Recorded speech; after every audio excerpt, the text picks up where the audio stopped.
السلام علیکم پیارے دوستو، کیسے ہیں؟ امید کرتا ہوں اللہ تعالیٰ کے فضل و کرم میں ہوں گے۔ دوستو، میں آج آپ کو ایک کہانی سنانے جا رہا ہوں۔ اس کہانی کا عنوان ہے قیدی کی دعا۔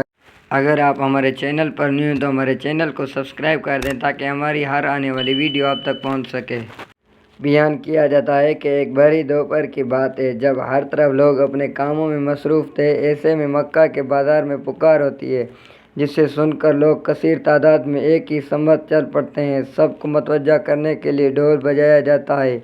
یوں معلوم ہوتا ہے کہ جشن کا سماں ہے۔ لوگ رنگ برنگی جھنڈے ہاتھوں میں لیے، چہروں پر شیطانی مسکراہٹوں کے ساتھ بے چینی سے تماشا دیکھنے کے لیے منتظر تھے۔ کچھ ہی لمحے بعد مجمع کی نظر ایک شخص پہ پڑتی ہے جو زنجیروں میں جکڑ کر وہاں لایا جاتا ہے۔ مجمع کے افراد اس شخص کو اس حالت میں دیکھ کر خوشی اور مسرت سے نعرے بلند کرتے ہیں۔ ظلم و بے بسی کا عجیب منظر تھا۔ ظالموں نے اس پردیسی کو قتل کرنے کے لیے خاص اہتمام کیا تھا اور طے کیا تھا کہ اسے سولی پر لٹکا کر نیزوں سے ہلاک کر دیں گے۔ ابھی مجمع میں خوشی کی شادیانے بج ہی رہے تھے کہ دوبارہ سے ماحول میں خاموشی چھا جاتی ہے۔ اس قیدی کو لانے والوں نے قیدی سے پوچھا کہ کوئی خواہش ہو تو بتاؤ، وہ پوری کی جائے گی۔ مجمع کے لوگ سوچ رہے تھے کہ شاید قیدی امان مانگے گا یا شاید مال و دولت مانگے، مگر قیدی نے کہا کہ میری تو کوئی اور خواہش نہیں ہے، البتہ میں یہ چاہتا ہوں کہ 2 رکعت نماز پڑھنے کی مہلت دی جائے۔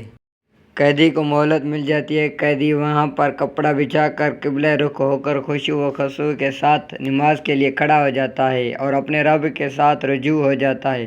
نماز مکمل کرنے کے بعد لوگوں سے مخاطب ہو کر کہتا ہے کہ میں نماز میں زیادہ وقت صرف کرتا، لیکن پھر تم لوگ سمجھتے کہ میں موت سے ڈر گیا ہوں اور قتل کا وقت ٹال رہا ہوں، جبکہ ایسا بالکل نہیں۔ اس کے بعد یہ قیدی بڑی دلیری اور شجاعت کے ساتھ سولی کے نیچے کھڑا ہو جاتا ہے۔ بلند آواز سے وہ قیدی چند اشعار پڑھتا ہے اور دعا کرتا ہے کہ الہی، ہم نے تیرے رسول اللہ صلی اللہ علیہ وسلم کا پیغام ان لوگوں تک پہنچا دیا ہے، اب تو اپنے رسول اللہ صلی اللہ علیہ وسلم کو میری خبر پہنچا دے۔ دعا مانگنے کے بعد قیدی نے آسمان کی طرف نظر اٹھائی اور مجموعے میں موجود ہر شخص کے لیے بلند آواز بد دعا کی کہ یا رب، ان میں سے کسی کو باقی نہ چھوڑ۔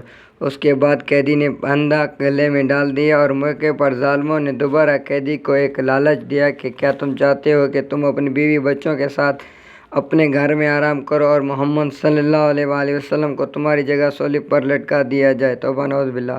یہ سن کر قیدی نے بڑی جوش و جذبے کے ساتھ جواب دیا کہ خدا کی قسم، مجھے تو یہ بھی گوارا نہیں ہے کہ آپ صلوات و سلام کے پاؤں میں کانٹا چبھے اور میں آرام سے بیٹھا رہوں۔ بس یہ سننا تھا کہ ظالموں نے سولی کا رسا کھینچ دیا اور قیدی کو پھانسی پر چڑھا دیا۔ اس موقع پر جبرائیل امین نے اس قیدی کا سلام رسول پاک صلی اللہ علیہ وسلم کو پہنچایا۔ اس وقت حضرت محمد مصطفیٰ خاتم النبیین صلی اللہ علیہ وسلم اپنے صحابہ کے ساتھ ایک جماعت کے درمیان تشریف فرما تھے۔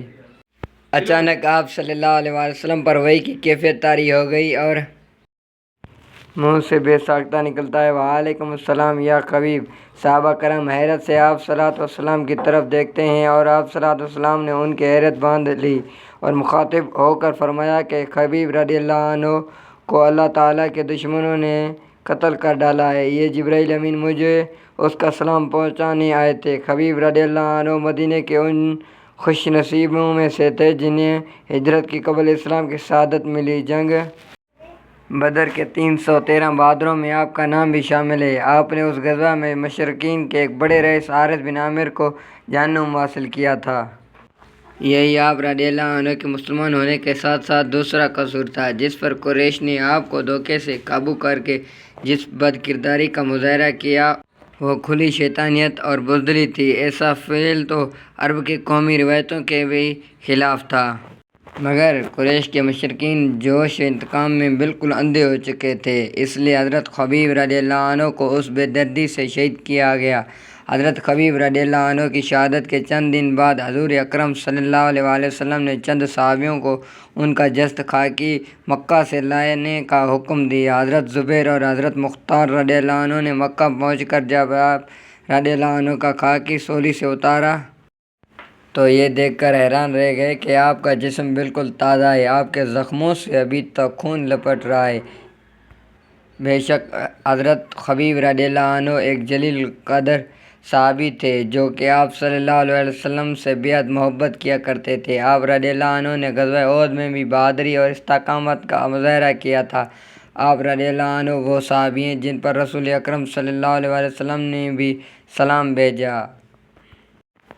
اللہ تعالیٰ سب کو قلم سلیم عطا فرمائے اور قرآن اور حدیث پہ چلنے کی توفیق عطا فرمائے، آمین۔